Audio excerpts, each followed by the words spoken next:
Assalamualaikum warahmatullahi wabarakatuh. Saya Dian Puji Astuti, calon guru penggerak Angkatan 11 Kabupaten Tebo. Pada kesempatan ini saya akan memaparkan koneksi antar materi modul 1.4 Budaya Positif. Perkenalkan, Ibu Lilik Handayani, S.Pd. M.Si, sebagai fasilitator. Dian Puji Astuti, S.Pd. sebagai calon guru penggerak Angkatan 11. Bapak Hamami, S.Pd. M.Pd. sebagai pengajar praktik. Koneksi antar materi dan kesimpulan mengenai peran saya dalam menciptakan budaya positif di sekolah. Menumbuhkan budaya positif di sekolah bukan hal yang dengan mudah untuk diwujudkan, melainkan sebuah perjalanan panjang yang bisa ditempuh dengan kolaborasi dan komitmen semua pihak yang terlibat.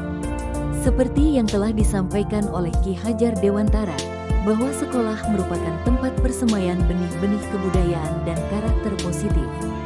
Ki Hajar Dewantara juga menyatakan bahwa untuk mencapai kemerdekaan atau dalam konteks pendidikan kita saat ini, untuk menciptakan murid yang merdeka, syarat utamanya harus ada disiplin yang kuat. Disinilah tugas saya, menuntun kodrat anak, serta menerapkan nilai dan peran saya sebagai seorang guru penggerak. Sebuah visi yang telah disepakati bersama akan menuntun sebagai bintang penunjuk arah, dan tentunya dalam mencapai visi tersebut diperlukan sebuah paradigma perubahan, yaitu dengan menggunakan inquiry apresiatif, dengan tahapan bagja. Pada tahapan bagja, segala kekuatan yang dimiliki digunakan sebagai alat dalam menjalankan prakarsa perubahan. Dalam menerapkan prakarsa perubahan dilakukan pembiasaan positif yang nantinya berkembang menjadi budaya positif. Budaya positif mengandung nilai-nilai kebajikan yang diyakini akan membentuk murid memiliki karakter profil pelajar Pancasila. Sejauh mana pemahaman tentang konsep-konsep inti yang telah Anda pelajari di modul ini, yaitu teori kontrol, teori motivasi, hukuman dan penghargaan, posisi kontrol guru, kebutuhan dasar manusia, keyakinan kelas, dan segitiga restitusi. Adakah hal-hal yang menarik untuk Anda di luar dugaan? Disiplin positif. Bahwasanya cara penerapan disiplin yang mengajarkan anak bertanggung jawab dan menumbuhkan kesadaran berdasarkan nilai-nilai kebajikan.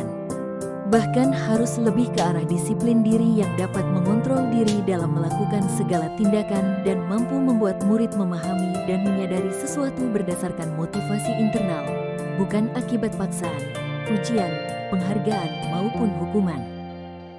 Teori motivasi. Ada 3 hal yang membuat dorongan seseorang dalam bertindak. 1. Untuk menghindari hukuman atau ketidaknyamanan. 2. Untuk mendapatkan imbalan, penghargaan dari orang lain. 3. Untuk menjadi orang yang mereka inginkan dan menghargai diri sendiri dengan nilai-nilai yang mereka percaya. Guru harus memahami ketiga motivasi ini, karena murid juga pasti memiliki motivasi ini. Maka jika itu motivasi di poin 1 dan 2 masih di tahap motivasi eksternal, sedangkan motivasi yang ketiga adalah hal yang muncul dari dalam diri, internal, maka motivasi inilah yang harus dikembangkan dan ditumbuhkan pada diri siswa kita. Posisi kontrol guru. Posisi kontrol guru ada 5, yaitu 1. Guru sebagai pemberi hukuman. 2. Guru sebagai pembuat rasa bersalah. 3. Guru sebagai teman. 4. Guru sebagai pemantau. 5. Guru sebagai manajer.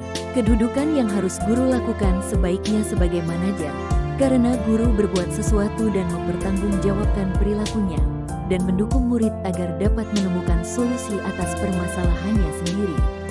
Posisi manajer juga mengacu pada segitiga restitusi, yaitu menjelaskan mengenai pemahaman saya terkait segitiga restitusi, yang dapat menjadikan murid sebagai manajer bagi dirinya sendiri, sehingga nantinya tercipta keberhasilan identitas positif.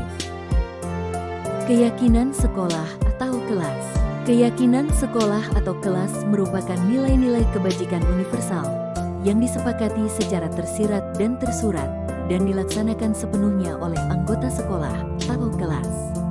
Murid akan lebih tergerak dan bersemangat untuk menjalankan keyakinannya daripada hanya sekedar mengikuti serangkaian peraturan tanpa makna. Segitiga restitusi. Segitiga restitusi merupakan sebuah tahapan untuk memudahkan para guru dan orang tua dalam melakukan proses untuk menyiapkan anaknya dalam melakukan restitusi. Segitiga restitusi adalah suatu proses dialog yang dijalankan oleh guru atau orang tua agar dapat menghasilkan murid yang mandiri dan bertanggung jawab. Ada 3 tahapan dalam segitiga restitusi. 1. Yaitu menstabilkan identitas. 2. Menvalidasi tindakan yang salah. 3. Menanyakan keyakinan kelas. Perubahan apa yang terjadi pada cara berpikir saya dalam menciptakan budaya positif di kelas maupun sekolah saya setelah mempelajari modul ini? Setelah saya mempelajari modul ini, pikiran saya menjadi lebih terbuka. Saya merasa lebih bisa mengontrol emosi saya. Saat menghadapi murid yang melanggar disiplin, saya berusaha memposisikan diri saya menjadi seorang manajer, sehingga timbul kesadaran dari dalam diri murid tersebut untuk merubah perilakunya menjadi budaya yang positif. Pengalaman seperti apakah yang pernah Anda alami terkait penerapan konsep-konsep inti dalam modul budaya positif, baik di lingkup kelas maupun sekolah Anda? Saya sering menghadapi masalah siswa yang berselisih karena sering saling mengejek nama orang tua, dan itu berulang kali. Selanjutnya, saya memanggil siswa tersebut dan menanyakan, atas dasar apa sang anak mengejek nama orang tua?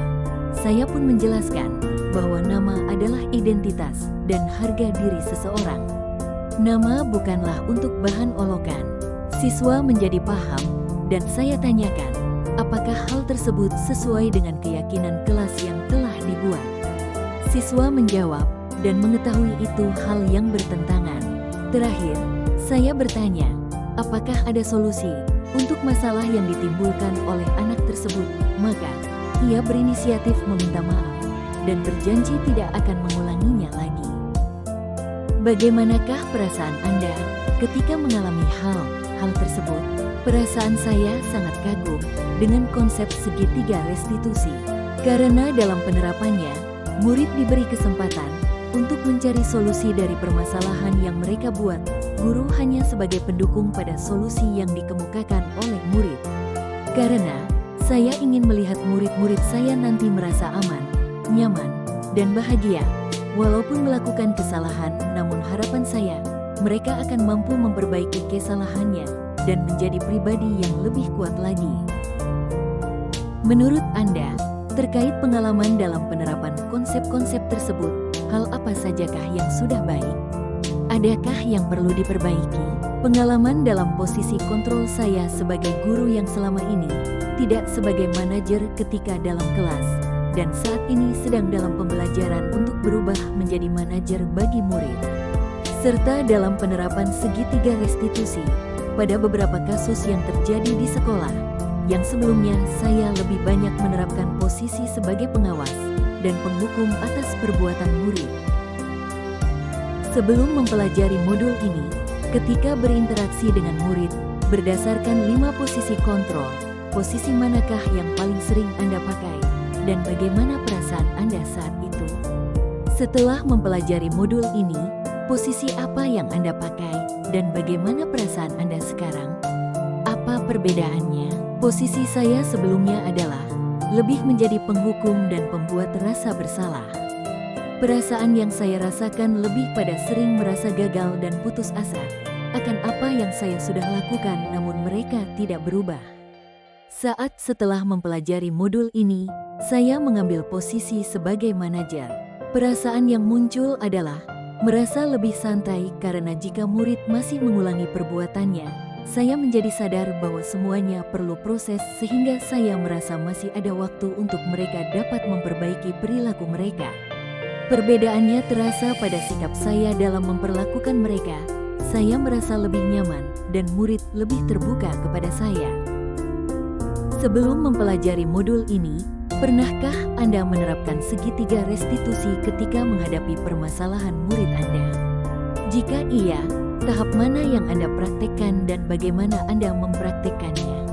Pernah, namun lebih pada tahap validasi tindakan yang salah, sehingga tidak memberi kesempatan pada peserta didik untuk mencari solusinya sendiri atas perbuatan mereka.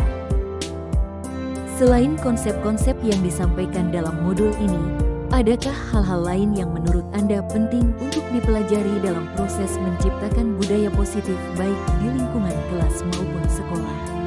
Hal penting lain yang perlu dipelajari adalah terkait bagaimana langkah-langkah memenuhi 5 kebutuhan manusia yang bisa dilakukan di sekolah, serta bagaimana cara dapat menumbuhkan kesadaran seluruh warga sekolah atas pentingnya nilai-nilai kebajikan bagi mereka.